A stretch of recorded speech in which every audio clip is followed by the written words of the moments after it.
সমগ্ৰ ৰাজ্যৰ লগতে গোসাইগাঁৱতো আজি সদৌ অসম সংখ্যালঘু ছাত্ৰ ইউনিয়ন চমুকৈ আমছুৰ উত্তাল প্ৰতিবাদ বনমন্ত্ৰী চন্দ্ৰমোহন পাটোৱাৰীৰ পুতলিকা দাহ কৰি সাব্যস্ত প্ৰতিবাদ ৩১ নং ৰাষ্ট্ৰীয় ঘাইপথৰ পদ্মবিলত বিভিন্ন শ্লোগানেৰে প্ৰতিবাদ সাব্যস্ত কৰে আপছুৱে নগাঁৱৰ লাওখোলা অভয়াৰণ্যৰ নদীত ধৰ্মীয় সংখ্যালঘু দুজন মাছমৰীয়াক সন্দেহজনকভাৱে বনকৰ্মীয়ে গুলীয়াই হত্যা কৰা ঘটনাক কেন্দ্ৰ কৰি আজি বনমন্ত্ৰী চন্দ্ৰমোহন পাটোৱাৰীৰ পুতলিকা দাহ কৰি প্ৰতিবাদ সাব্যস্ত কৰে আমছুৱে চৰকাৰে নিহত হোৱা লোক দুজনৰ পৰিয়ালক ন্যায় আৰু আৰ্থিক সাহায্য প্ৰদানৰ দাবী আমছুৰ নিহত হোৱা পৰিয়ালৰ লোকে ন্যায় নাপালে অনাগত দিনত গণতান্ত্ৰিকভাৱে সমগ্ৰ অসমত আন্দোলন গঢ়ি তোলাৰ হুংকাৰ আমছুৰ আপোনালোকে ইতিমধ্যে গম পাইছে জলিল উদ্দিন আৰু সমীৰ উদ্দিন নামৰ ল'ৰা নগাঁৱৰ এই ল'ৰা দুটাক বন বিষয়াসকলে শূন্য দূৰত্বৰ পৰা গুলীয়াই মাৰিলে মাছ মাৰিবলৈ যাওঁতে তেখেতসকলৰ মাৰাৰ পিছত আমি চৰকাৰী ষড়যন্ত্ৰৰ গন্ধ পাইছোঁ আমি আমছুৱে দাবী উত্থাপন কৰিছোঁ তেখেতসকলত ঘৰত গৈ চৰকাৰ পক্ষই খা খবৰ ল'ব লাগে আৰু তেখেতসকলক যে মাৰা হ'ল যিসকল বিষয়াই সেই সময়ত ডিউটিত আছিল সেই বিষয়াসকলক অনতিপলমে বৰখাস্ত কৰিব লাগে আৰু যদি নকৰে আমি দাবী উত্থাপন কৰিছোঁ আমছুৱে চন্দ্ৰমোহন পাটোৱাৰী বন বিভাগৰ মন্ত্ৰী তেখেত অকৰ্ম তেখেতৰ কোনো কাম নাই তেখেতক আমি দাবী জনাইছোঁ আপুনি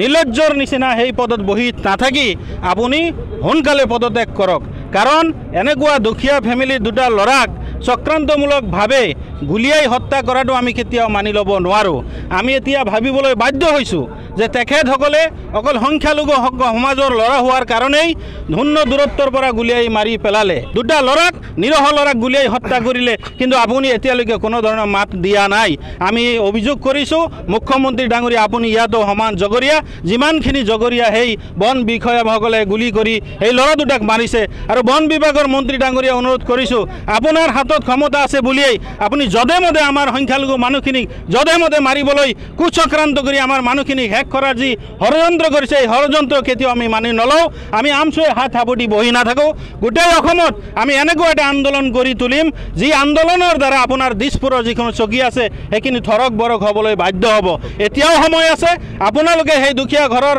মানে খোজ খবৰ লওক আৰু দুখীয়া ফেমিলি দুটা ল'ৰা দুটাক যে মাৰি পেলোৱা হ'ল সেই ল'ৰা দুটাৰ মৃত্যুৰ পিছত যি মানে পৰিয়ালৰ যি অৱস্থা সেইখিনি বুজ লৈ সেই ল'ৰা দুটাৰ ক্ষতিপূৰণৰ কাৰণে 50 লাখ টকাৰ আমি দাবী উত্থাপন কৰিছোঁ আপুনি অনতিপলমে সেই ল'ৰা দুটাৰ পৰিয়াললৈ 50 লাখ টকাৰ ক্ষতিপূৰণৰ ব্যৱস্থা কৰিব লাগে আৰু যদি নকৰে আপোনালোকে অসম চৰকাৰ বিজেপি চৰকাৰ বিভিন্ন মন্ত্ৰী যিসকলে আছে আপোনালোকে যি মৈমতালি চলাইছে ইয়াৰ বিৰুদ্ধে আমি গোটেই অসমত ৰাজপথ কপাবলৈ বাধ্য হ'ম ব্যুৰো ৰিপৰ্ট এনি ভাৰত 24 এনি ভাৰত 24ৰ প্ৰথম প্ৰয়াস জুবিন গাৰ্গৰ গীতৰ প্ৰতিযোগিতা জুবিনৰ গানে কি আনে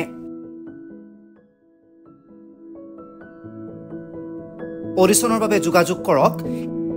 8638661821 আৰু 8812831556 নম্বৰত এনি ভাৰত 24 উদ্যোগত এটা নতুন সংগীতৰ প্ৰতিযোগিতা আয়োজন কৰা হৈছে য'ত মোৰ গানৰ প্ৰতিযোগিতা হ'ব আপোনালোকে তাত প্ৰতিযোগী হিচাপে আহিবলৈ পাৰিব আৰু মোৰ ফালৰ পৰা আন্তৰিক শুভকামনা জনাইছোঁ আৰু অনুষ্ঠানটোৰ নাম হৈছে গানে কি আনে সকলোকে মৰম জনাইছোঁ সকলোৱে আহক ইয়াত অংশগ্ৰহণ কৰক thank you very much love U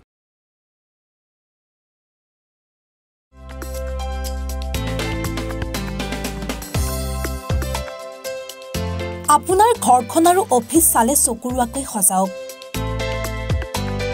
আজি আহক সকলো ধৰণৰ অত্যাধুনিক ফাৰ্নিচাৰৰ বাবে সিটি ফাৰ্নিচাৰ 6 মাইল গুৱাহাটী আমাৰ ঠিকনা 6 মাইল পাঞ্জাবাৰী ৰোড পুৰবিদাৰীৰ সন্মুখত গুৱাহাটী আমাৰ যোগাযোগ নম্বৰ 9435013969